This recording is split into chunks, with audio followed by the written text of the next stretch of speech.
My name is Somashekar, course faculty for this course. Then very important thing is next, spool lap and flow characteristics. What is this spool lap? As I have told you, spool land covers the ports, correct, in the wall body. Then lap is very important here. What is this? We will see. Let us consider the width of the spool I am taking WS and width of the port opening I am taking WP. You will see here I am taking here the one land I am taking here, friends. This is a port and this is a spool. WS is a width of the spool. Then WP is a width of the port opening. Then when WS equal to WP, possibilities are there, correct? When they will ground slowly such a way that the width of the port is equal to width of the spool. Or if it is less, what happen? You will see the width of the spool is less than the width of the port. Chances are there. If width of the spool, you will see here greater than the width of the port opening, possibilities are there. In such condition, if both are equal, WS equal to WP, it is known as critical center or a null cut wall, which is difficult to achieve because spool is prepared separately and valve is manufactured separately. Matching these two are very difficult, friends. Such type of valves are there, null cut valves.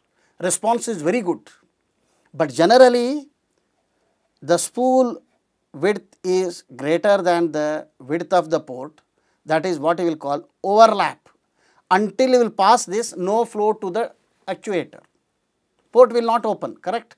But you will see on the other hand, if the width of the spool is less than the width of the port, middle itself you are getting the flow. It is what you will call, this is a open type valve it is.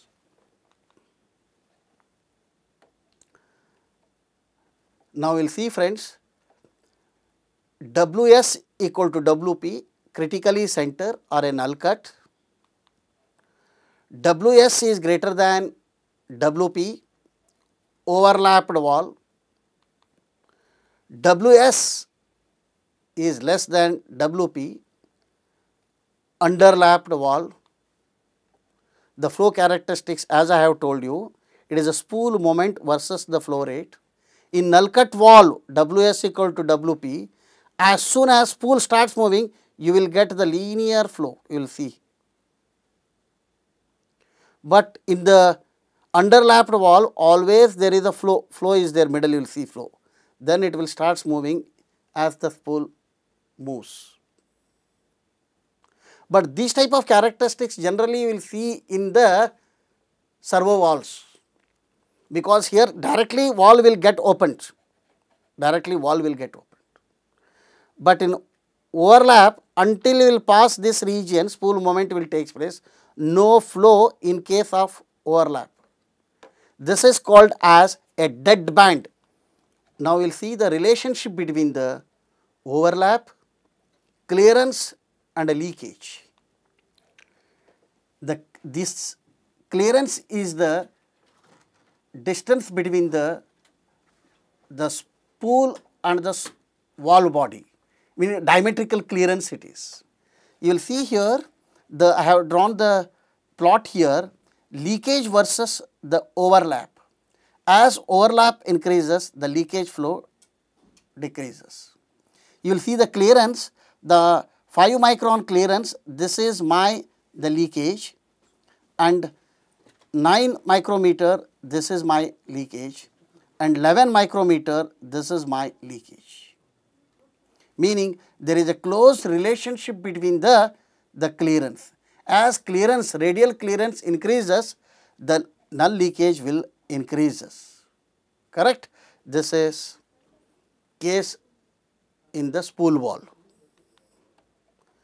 Now we will see the leakage through the spool and a housing bore. Quickly we will see, very often due to excessive clearance between the spool land and a spool bore, a lot of leakage takes place. Depending on the nature of the spool fitting, the leakage path may be either concentric or eccentric as shown in the figure here. You will see here, this is what I will call the concentric. This is spool is touching here, it is eccentric. For the concentric spool with a radial clearance, here you will see the radial clearance, the maximum clearance passage is 2B. Hence, the theoretical leakage quantity QL can be calculated from the formula QL equal to 1.54 DO into delta P B cube by nu L into 1000 centimeter cube per minute, because of the empirical relation to predict the leakage. When the spool is in concentric, the remaining parameter QL what you will get is a centimeter cube per minute, provided you have to use the radial clearance in micron. Length of the overlap is take it mm. D naught is a spool land diameter in mm. V naught is a kinematic oil viscosity. If the leakage path is eccentric, as I have shown you in the previous slide, leakage area of the spool with a given radial clearance is almost 2.5 times larger than when it is concentric. The following formula can be used for calculating the leakage QL for the eccentric type. QL equal to pi DO into delta P B cube by 12 mu L into 1 plus 1.5 E cube centimeter cube per second, provided you will use all the quantities in the same units. Q is centimeter cube per second, DO is a diameter of the spool land in meter, B is a radial clearance, pressure loss in Newton per m square, mu is absolute viscosity in kgf second per m square, L is a passage length in meter, E is eccentricity x by B. X is a difference between the spool and the bore axis. When x equal to B, then what happen? E equal to B by B equal to 1, and hence the leakage loss from the equation is almost, you will see here 1 plus 1.5, it is a 2.5 times larger than the leakage loss in the concentric. This is a leakage loss in the concentric. It is how many times? 2.5 times when E equal to 1. If E equal to 0, what happen? The leakage is equal to your concentric path.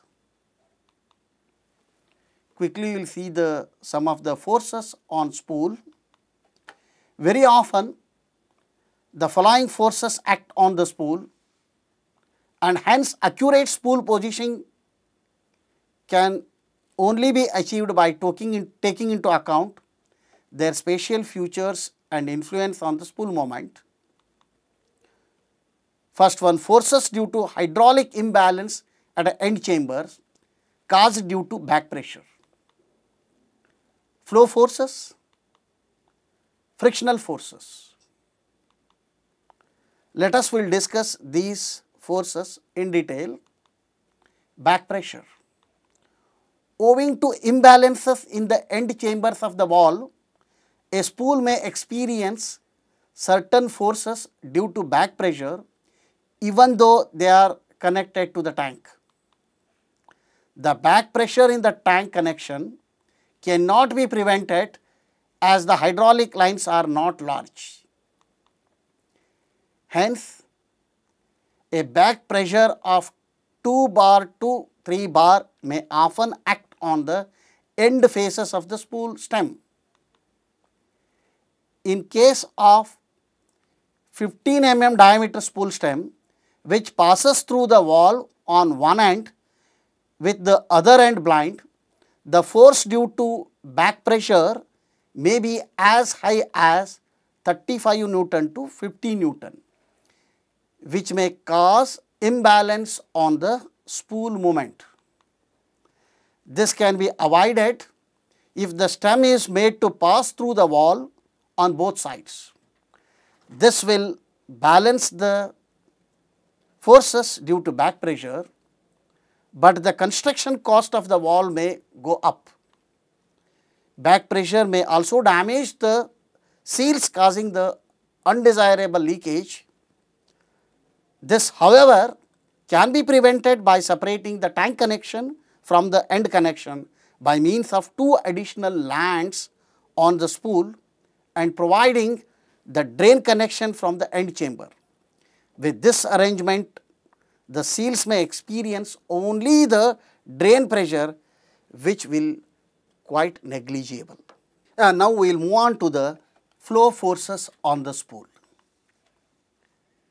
While the fluid passes through a port in directional control valve, a spool experiences a certain flow forces, which are also called a reaction forces.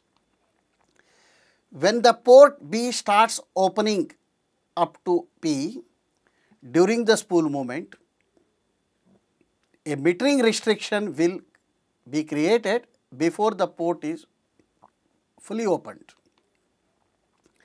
At this point of time, the flow velocity will tend to increase, and it occurs while the flow converges and diverges in a passing through the restricted path of the port. Due to this, there will be more kinematic pressure and a less static pressure. Again, as the static pressure P1 at port A will be less than the static pressure P2 at port P, the net flow force will tend to close the valve. One may be noted here that there will be two metering ports, one from the pressure port to cylinder load and other from cylinder load to tank, both being approximately of the same pi dx, and a pressure drop delta P, where D equal to spool diameter, x equal to width of the restriction here, and delta P is a pressure drop.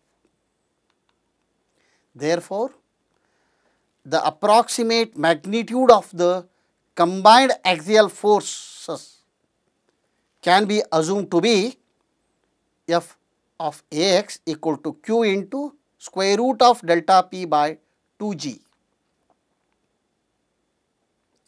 where F of Ax is an axial flow force trying to close the valve, and Q is a flow rate in liters per minute, and delta P is a pressure drop. Now we will move on to the friction between the spool valve and the valve body. Friction between the spool and the bore is another which needs to be tackled for easy and a smooth spool movement. The spool should be assembled in the valve body with a maximum care. The housing bore should be perfectly straight and fully circular in shape in order to reduce a sliding friction and a frictional resistance.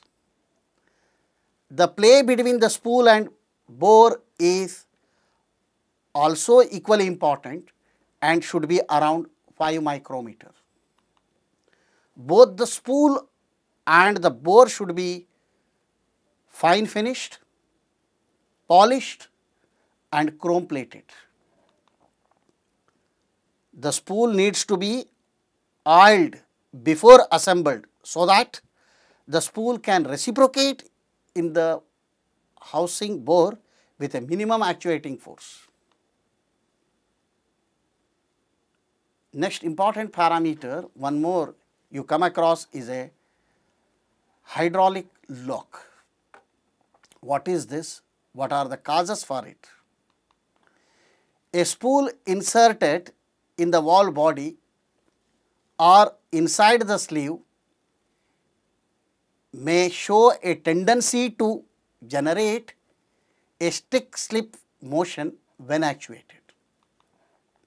This is due to inaccuracies resulting from the machining faults during fabrication and assembly of the ball, which may result in hydraulic thrust that may force the spool against the wall.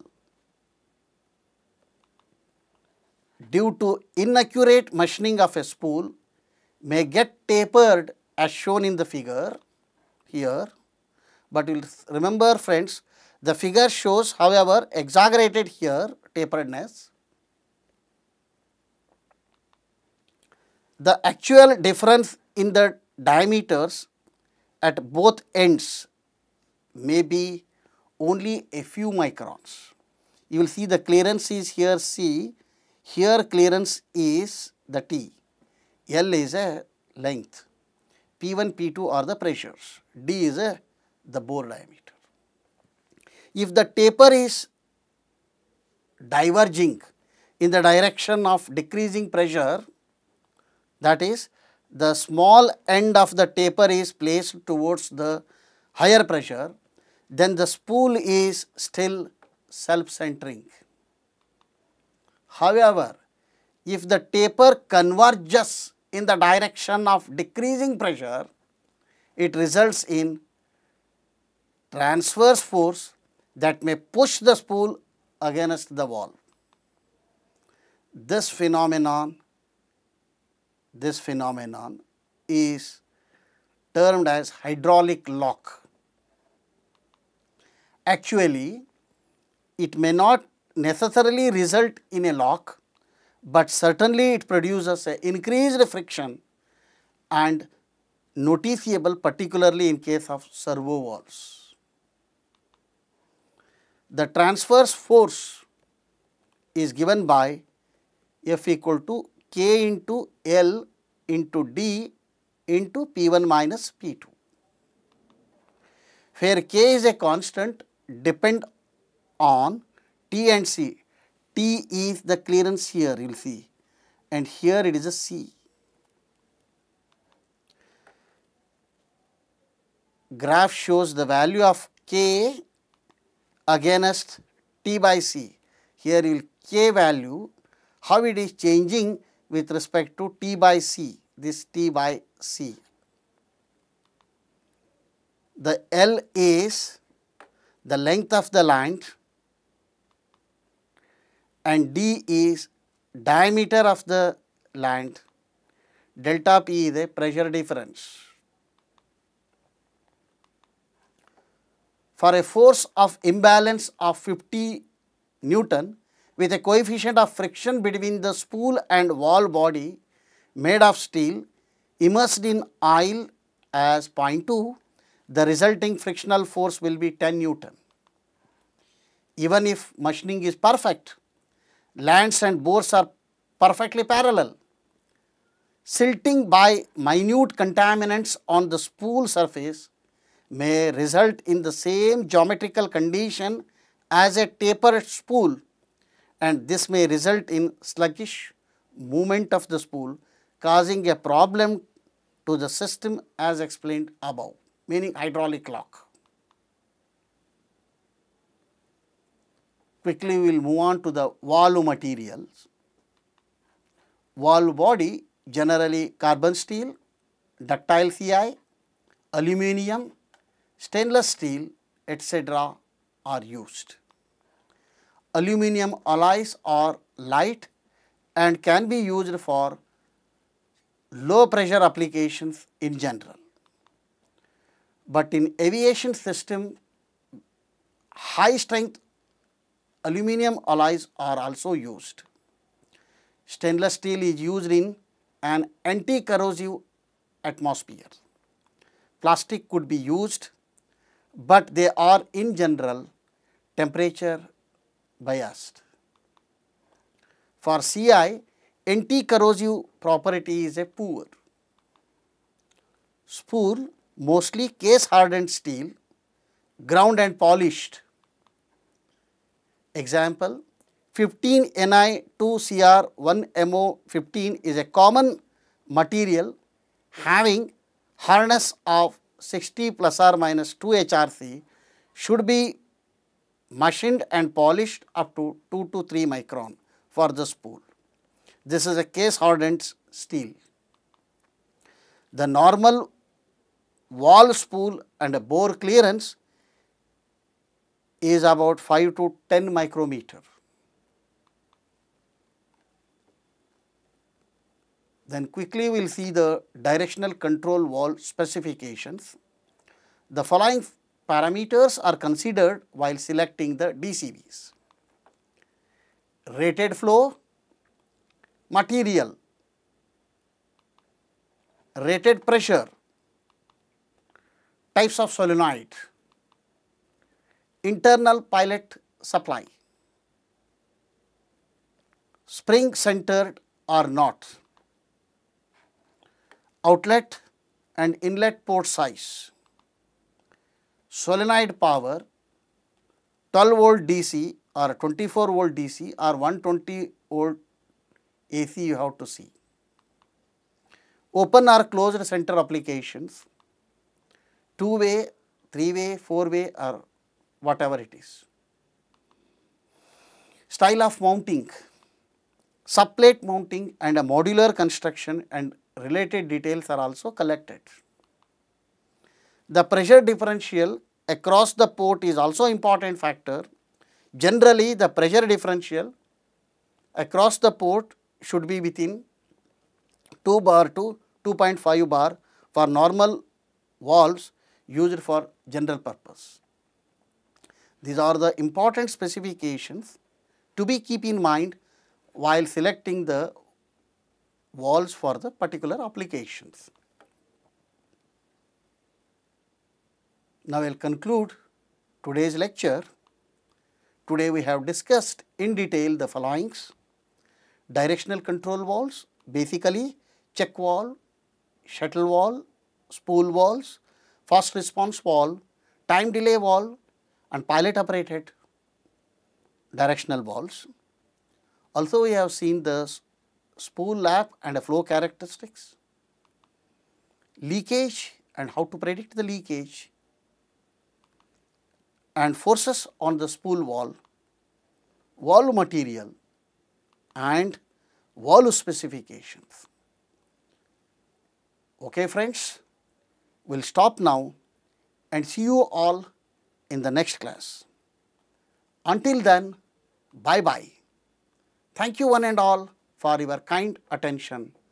Sarve jana sukhino bhavantu.